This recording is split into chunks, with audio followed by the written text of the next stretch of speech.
All right, what's going on, guys? Trev back again, here to bring you another video. This one's going to be doing another Walking Dead video leading up to the 11th episode for The Walking Dead Season 9. In this one, we'll start things off by giving our thoughts on just how many whispers are there.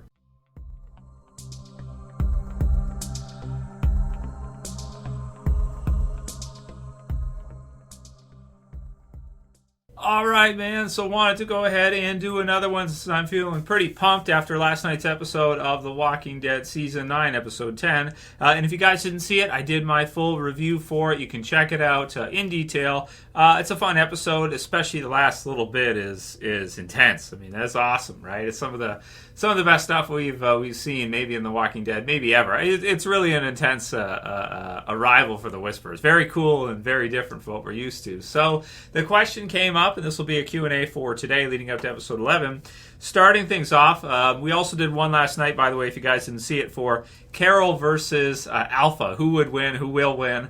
So that's another fun one. I'll have in the end screen videos for you guys along with the review to check it out after you're done watching this video for today. But how many whispers are there? Like, realistically, how many can we say? So I've done the counting, and in the sneak peek for episode 11, it looks like there's just over 30 whispers, including Alpha there at the gates of the hilltop, and it does not appear like Beta is with her. So Beta is her second in command. He probably has another group with him, right? Which maybe not quite as big, but another group, and then there's probably maybe more little groups of whispers in and around. So all in all, from most people's prediction from what I've seen in the comments going through here, in the response was, most people think they probably have around 100 whispers total. So 100 whispers total. Of course, they're going to mix in with zombies as well, too, which is going to beef up their numbers quite a bit. So the Whispers are a significant threat for our survivors, especially because the survivors have not been working that well together in the last little while. We get the impression that during the time skip, some things happened, and Alexandria, the Kingdom, and the Hilltop are not necessarily working that well together. The Oceanside is totally out of it at this point. We can't even really consider them to be part of it either. So, yeah, man, it is a significant threat. Giuseppe DeRosa said, Trev, how many whispers do you think there are? So I think that's reasonable. You could probably go between 50 to 100, and maybe right now we go at around 100, or if it's a bit high, maybe around 50 or 60 or something like that. But if they're going to be a strong concentration in the Walking Dead television series for at least the next year to year and a half until the end of season 10, which maybe even further, but at least until the end of season 10, then I think you'd probably want to have about 100, because every episode there's probably going to be some confrontations going back and forth, and there will be conflict. So people are going to die. So you have to have a good number on both sides, and I don't know how many survivors the survivors would have at this point now, like how many in terms of numbers, but I think if we say about 100 per side, that makes quite a bit of sense, and that's something that could probably rival like what we saw during All Out War, for example. For the survivors, anyway, we got the sense that the Saviors had even more. So I don't know if the Whisperers are as fearsome as the Saviors kind of were at their peak. Also, of course, because at that time there was firearms and things like that, and even though sometimes the Saviors got low on ammunition, it looks like the Whisperers are mostly using butcher knives and things like that, like kitchen knives, right, for the most part. Hey there says, finally starting to enjoy seeing Daryl again.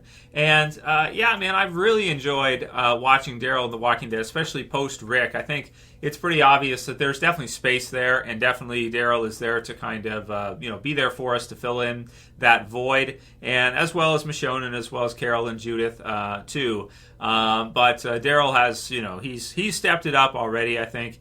And even Ride with Norman Reedus is awesome. Those previews, I haven't even seen the episodes yet, but that's really cool that they're doing some episodes where they get the old cast to come back with him and just hang out and stuff like that. Really cool. He's done a great job for the series, and he's probably a big part of why the Walking Dead TV series is going to continue onward. And I think we all appreciate his work, because you do need people like that. You need people that are going to, nothing against Andrew Lincoln. He's helmed the ship for a long time. He's been the forefront man for many, many years. So we can't ask for more from him. But you need somebody there if you're going to continue on going forward. And luckily, they decided not to kill Daryl off at any point in time. So they can still have him in the series now and still use him now. Even though there's others that might have been able to do something similar. If they still had Glenn, for example, Stephen Yeun in the show, maybe he could be one that could do the same kind of thing. I could see that too, because everybody misses seeing Glenn in the series. So that could have worked as well too if they'd have swapped out the season 7 premiere death or something. If Negan had killed Daryl, like some of us thought he might. Anna Hunt says, yeah, Norman is crushing it this season. He certainly is. Brian Achim says, honestly, I thought this episode could have been a lot better. I'm sad. So, it's what it is. The story is changing, and it's becoming a lot different. And we just kind of have to get used to how different The Walking Dead is going to be going forward. They don't have the vehicles. They're traveling around on foot. So the type of storyline is quite a bit different.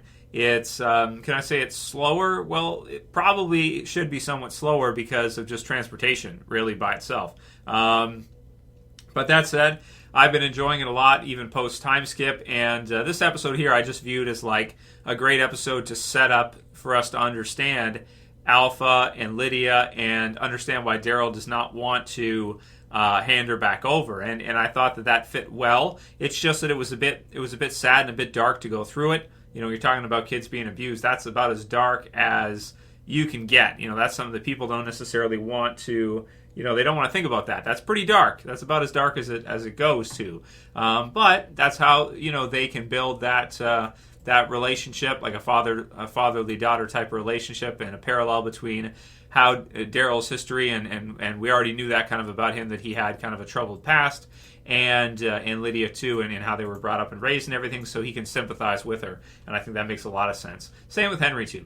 Vengeful Turkey says, am I the only one who thinks Alpha looks sexy, dirty, lmao, weird kind of thing? Yes, you are. Yes, you are. How did you get that? Is your furnace turned up too? How did you get that? That scene. How did you get that Alpha is sexy? Okay, well, everyone's got their own tastes.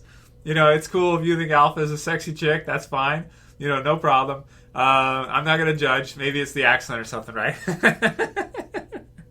I don't know.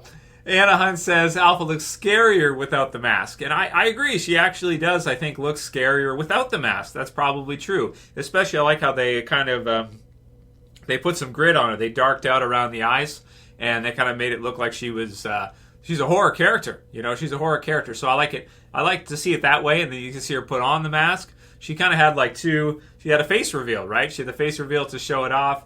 And then, as well, putting it back on is scary too. So she's scary with both, but I agree with you. Maybe she's scarier without the mask. EH says Alpha is scary as F. People without eyebrows always scare me. Always freak me out. Yeah, that's true, man. People without eyebrows are scary. I don't know why they just are. That might be it. That might be part of the look. The dirtiness and the fact that she has no hair or eyebrows is kind of just different to see on a woman. I'm Joker28 says 73% said that Lydia and Henry should not be together, and I'm honestly not surprised at all. So that was, I think, from the Talking Dead poll that they did. So most viewers saying that they don't think that Lydia and Henry are a good match for each other. They're certainly different. Henry is like a good, naive type of kid, that seems like a really good-hearted kid. And Lydia is like mentally scrambled eggs, right? So it's like, he wants to save her, right? He wants to be the hero. So you see that storyline. Sometimes it's the other. I've heard that with women, the most popular romantic storyline to go through is a man who's screwed up, and then a woman who's together and then tries to take the man for when they meet them and fix him, right? And turn him into, take the bad boy and turn him in. I don't know why it's the most popular type of story for women. I don't know. But that's what I've heard that it is, like romance type of idea. The most frequent, the most common story is they meet, they encounter a bad boy, and then they turn him good at some point. I don't know. So in this case, we have sort of the opposite of that. So I guess people don't really like it that much. I think it's okay. And, I don't know. Henry's trying to help. He's doing what he's doing. He's at that age. So is it good for him? Maybe not. But, he's a good guy. He's a classic good guy. He wants to go in. They just tend to not do that well in The Walking Dead. That's all. Juis Dain says, could you imagine if this was Carl instead? Still good, though. Well, certainly if it was Carl, what you have to see here is that it would be a lot different, wouldn't it? Like, if this was Carl right now, her age doesn't work. They'd have to have cast someone else to play Lydia who would have been a closer age to Carl. And, well, I think that would have been really cool to see. I'm also enjoying the stuff with Henry and Lydia, and I think it's good. You know, what they could have also done is they could have given Carl an original storyline, right? So they could have this stuff going with them two, and then you could have maybe a love triangle between Carl, Enid, and Alden. And so you could have Carl in the mix there somewhere. Maybe he's working with Daryl. Maybe he's working with the others, and he's trying to figure some stuff out about the Whispers, and he's not listening to anybody, and he's disagreeable, so he's out there doing whatever he's doing.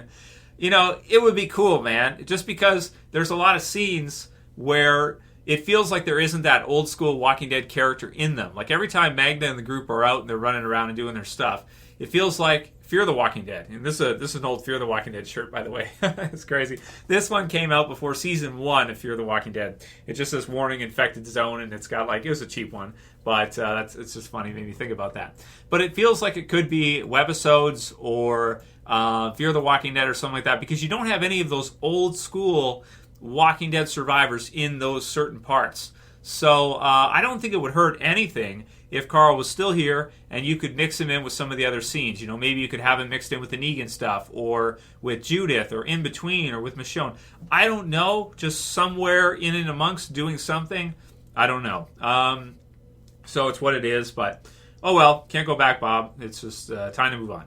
Storm Shadow says, a good backstory, but where the shit is Here's Negan backstory? I hope we get to see that, man, the Here's Negan backstory, because Here's Negan was great, right? I've got it. I've done reviews of it.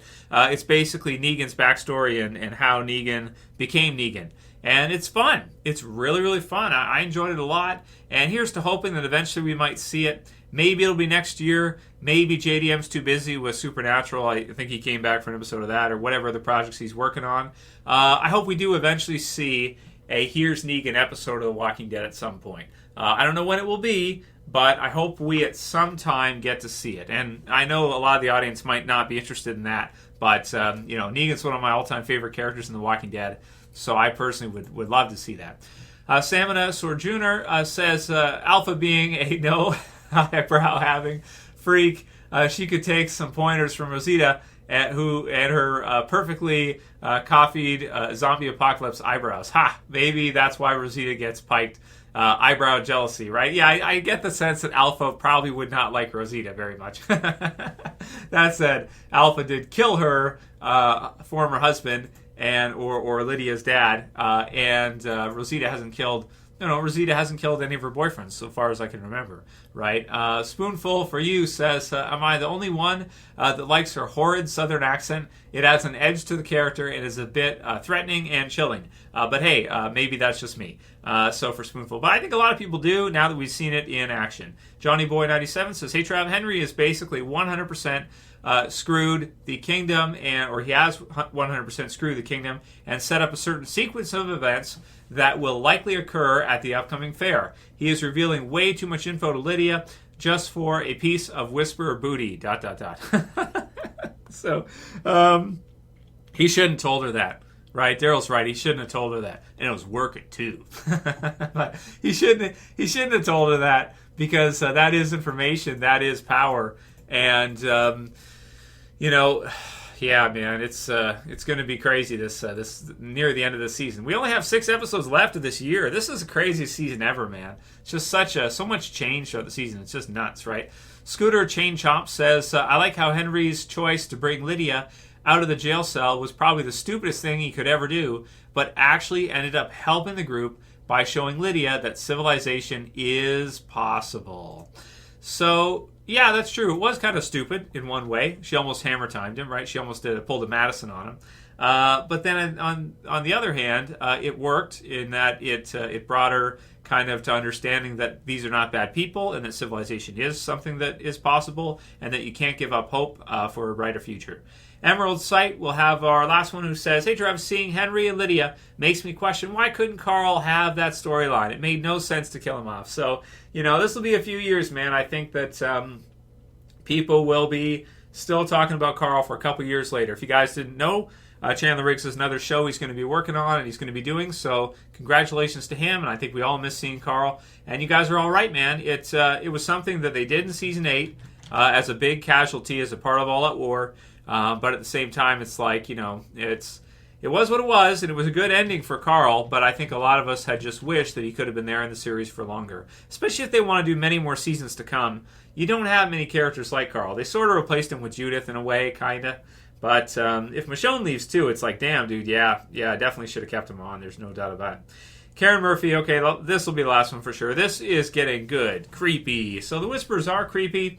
And Ivy Sweetpea said, awesome episode. I'm so glad the TV is going with horror versions of the Whispers. The comic went too much action-oriented with them. And I agree with that too. The television series version is, I think, already better than the comics was. And it is a horror group of characters. It's not like Saviors or action-oriented. It's horror-oriented. And it's very cool, very creepy, very scary, and I think we're all loving it very much. And that's not a plug for McDonald's. I haven't been to McDonald's in a while. If you guys like today's video, please don't forget to thumb it up below. Share, favorite, subscribe, all that good stuff. Thank you guys for all the support. I do have a Patreon, by the way, if you guys want to tip for these 4 videos in the last 24 hours. No, it's up to you. If you want to, you can. Link will be in the description. That's it. I'll see you guys soon. It's Travis. Peace. Later, guys. See you soon.